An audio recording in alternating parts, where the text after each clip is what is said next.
Ajahn Sujata. So I was sitting next to this fellow, and he keeps on calling me the Theravada monk with the Mahayana heart.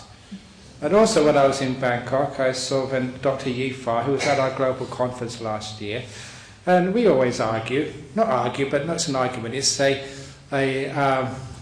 banter we have between us. She's from the Taiwanese Fo Guang Shan group, and she's based in San Diego. She's a Mahayana nun, and I'm a Theravada monk.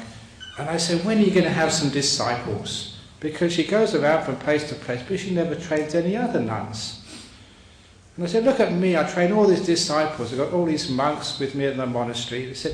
And I tell her, I said, you are a Hinayana, you're selfish, Dr. Yifa, and I'm the Mahayana Bodhisattva. And of course what we're doing is a trading places, because according to the books, it is the Theravada is supposed to be selfish, and the Mahayana is supposed to be giving themselves, not thinking about themselves, to all sentient beings. I say this to show that the truth on the ground, the reality is, there is no difference between these traditions.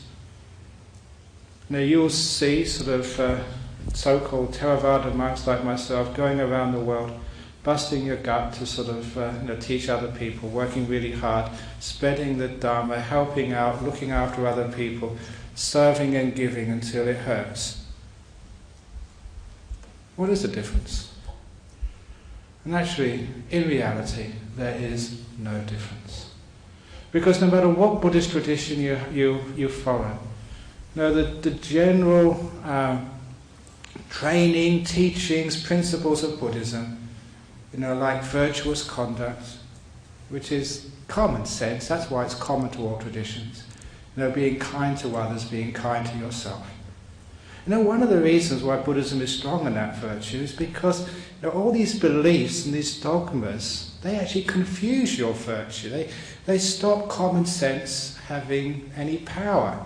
Because when you believe the books, when you believe in the God or the priest, sometimes it goes against common sense. And so, okay, we better believe the book because God said that. Or we better believe the priest because they got a direct line to Allah. Or you've got to believe, the sort of the great whatever it is because they're the head of the tradition.